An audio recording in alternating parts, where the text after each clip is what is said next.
we always have held reverence for the science itself. But as we who count on life science to be the foundation of advances in healthcare for individuals and society look to the future, it's not going to be enough if we don't at the same time work as diligently to create an environment where there is much better understanding for both the economics and the risks of life science investment. There's no better place to give this message than here at the university. The university was one of the first in the country, as Phil just described, to understand the role of life science innovation. And I'm equally pleased to say that the university today is at the front in the country in recognizing the role of healthcare policy, not just on the healthcare system, but on the environment for that life science research.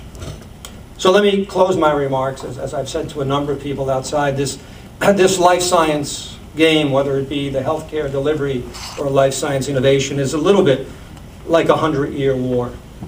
No one of us ever expects to see it done, but there are such wonderful things that we battle for.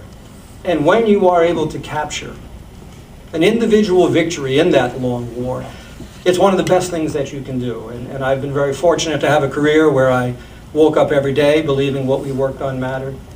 And I've been equally as fortunate to develop a relationship with this university and found that so much of what goes on here matters in very much the same way. So again, I thank you for both the kind recognition and again, perhaps more for the wonderful relationship that we've enjoyed. Thank you.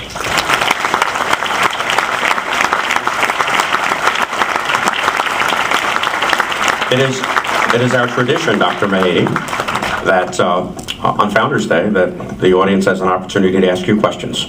And so for about 10 or 12 minutes, we'll entertain questions from the audience. Ladies and gentlemen, this is your turn to ask Dr. Mahady some questions.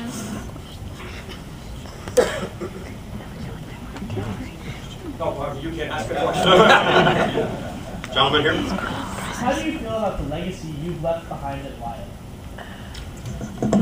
Yeah, look, when I announced, as you know, Wyeth was recently acquired by Pfizer, so we changed the sort of the point of transition. When I announced that acquisition, I explained to people that I thought very much that my name had always been on sort of the signage outside the company, and what I meant was not that my position was so important, but quite frankly, what I felt at Wyeth was that you always had a chance to make a contribution. You know, Wyeth was, for a long time, never held in the same regard as perhaps Merck, J&J, even Pfizer.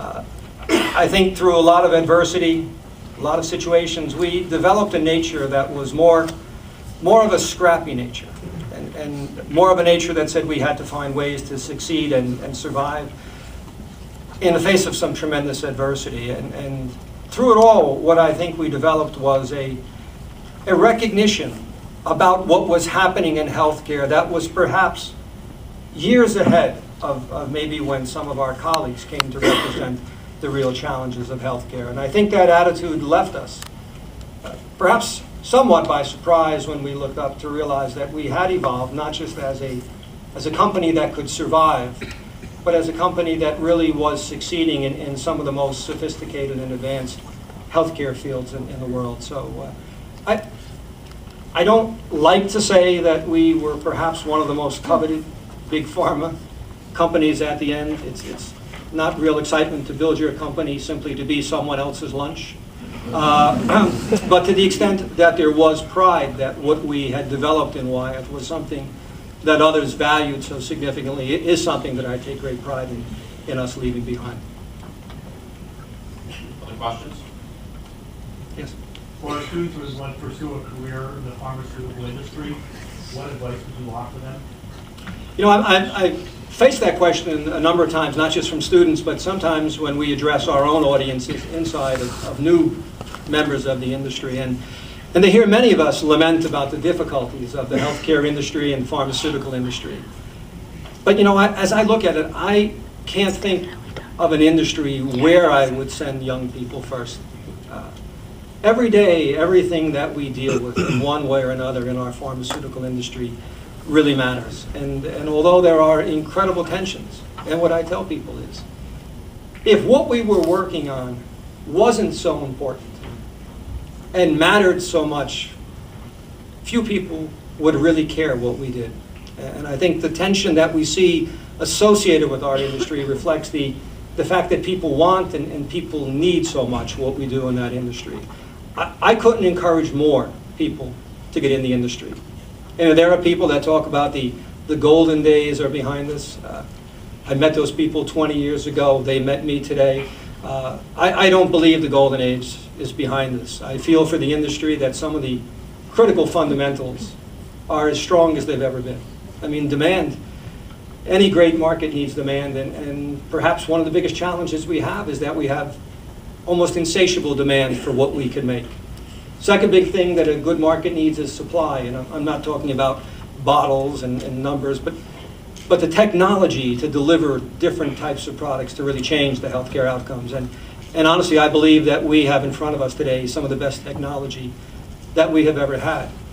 You know, it doesn't always leap into the form of a product, but the technology we're dealing with today is extraordinary. So I won't say that I've ever become just someone who believes the outcome is always good. I believe we are making decisions in healthcare today in life science innovation that can affect the future in very, very important ways, one way or the other. But I believe the fundamentals of what's there for our industry are still, if we can get beyond some of these sort of economic negotiations, incredibly alluring. And I think students, I couldn't tell them a better place to go. I didn't just like what we did as an industry, I loved it. And I think I'm surrounded by people who feel the same.